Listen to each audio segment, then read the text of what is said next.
বিগত 54 বছরে যাদেরকে আমরা বারবার দেখেছি তাদের পক্ষে নতুন বাংলাদেশ গড়া সম্ভব নয়। সন্ত্রাস, নৈরাজ্য, দুর্নীতিমুক্ত করতে হলে নতুন নেতৃত্ব লাগবে। আগামী দিনের বাংলাদেশ নতুন বাংলাদেশ হবে। আগামী দিনের বাংলাদেশ দুর্নীতি মুক্ত বাংলাদেশ হবে। আগামী দিনের বাংলাদেশ সন্ত্রাস নৈরাজ্য মুক্ত বাংলাদেশ হবে। আগামী দিনে এই বাংলাদেশকে সন্ত্রাস নৈরাজ্য দুর্নীতি মুক্ত করতে হলে নতুন নেতৃত্ব লাগবে। বিগত 54 বছরে যাদেরকে আমরা বারবার দেখেছি তাদের পক্ষে নতুন বাংলাদেশ গড়া সম্ভব নয়। আজকে ন্যায় এবং সততার ভিত্তিতে বাংলাদেশের নতুন রাজনীতি শুরু করতে হবে। আর জামাত ইসলামী সারা দেশব্যাপী সৎ, যোগ্য, দক্ষ, উচ্চ শিক্ষিত ভাইদেরকে মনোনয়ন দিয়েছে।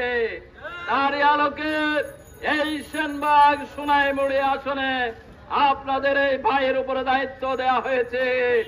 আমি বিশ্বাস করি স্কিন শুষ্ক রুক্ষ হয়ে যাবে বলে কি বাইরে যাবে না? জাস্ট 1 2 3 4 করো, স্কিনটাকে রিভাইভ করো। সেনবাগের মানুষ দাঁড়িপাল্লার পক্ষে ভোট দেবে ইনশাআল্লাহ।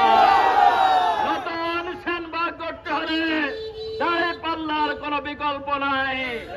এই সেনবাগ সোনাইমুড়ি আসন দীর্ঘদিন থেকে অবহেলিত।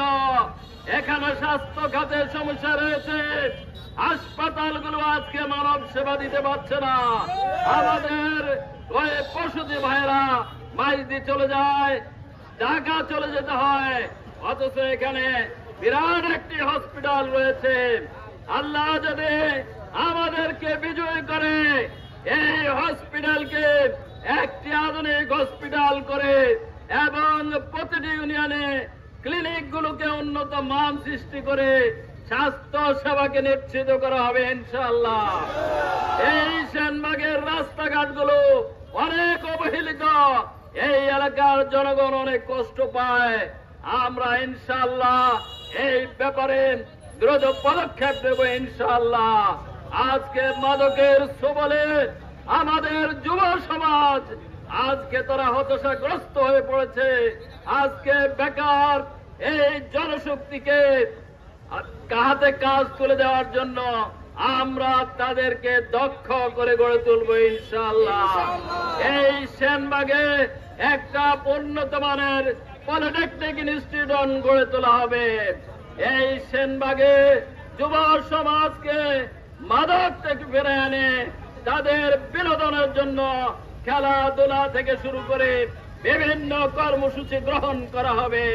সংগ্রামী ভাইরা, সর্বোপরি এই সেনবাগ বাজার আজকে এত বছর এটা পৌরসভা, এটা আধুনিক রূপ লাভ করতে পারে নাই। আমরা যদি সুযোগ পাই এই সেনবাগকে একটি আধুনিক শহরে পরিণত করা হবে ইনশাআল্লাহ। আজকে সেনবাগের ভাই বোনদের কাছে, আমার ভোটার ভাই বোনদের কাছে, সর্বস্তরের ভাই বোনদের কাছে আমরা সহযোগিতা কামনা করি, আমরা তাদের দোয়া কামনা করি। আগামী দিনে পাল্লা মার্কার পক্ষে তাদের ভোটাধিকার কামনা করি। আমরা আশা করি সেনবাগ এই সোনাইমুড়ির নারী পুরুষ নির্বিশেষে তারা দাঁড়িপাল্লার পক্ষে জোট বাঁধবে ইনশাআল্লাহ।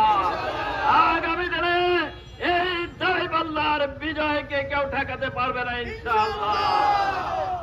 আমরা তাই আজকে এই শোডাউন আসলে এই এলাকার জনগণের কাছে আমাদের অবস্থানটা আমরা তুলে ধরতে চাই, সবার কাছে পুষতে চাই, সব ভাই বোনদের কাছে আমরা জামাতের দাওয়াত পৌঁছায় দেওয়ার জন্যই আজকের এই কর্মসূচি সফল করার জন্য আমরা সকলের দোয়া কামনা করছি, সহযোগিতা কামনা করছি।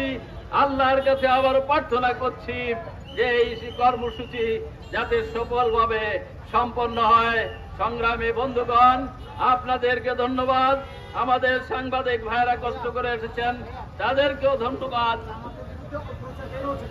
আপনারা আপনারা আমাদের কর্মসূচি এসেছেন, থাকবেন। আজকে আমরা দেখতে পাচ্ছি কেউ কেউ জামাতের বিরুদ্ধে উঠে পড়ে লেগেছে। আসলে এটা হচ্ছে জামাতের জনপ্রিয়তার প্রমাণ। যারা আজকে জামাতের বিরুদ্ধে কথা বলেন, পাল্লা মার্কার বিরুদ্ধে কথা বলেন, তারা আজকে জ্বলে পড়ে তাদের এই তারা এই বিরোধিতাগুলো করছে।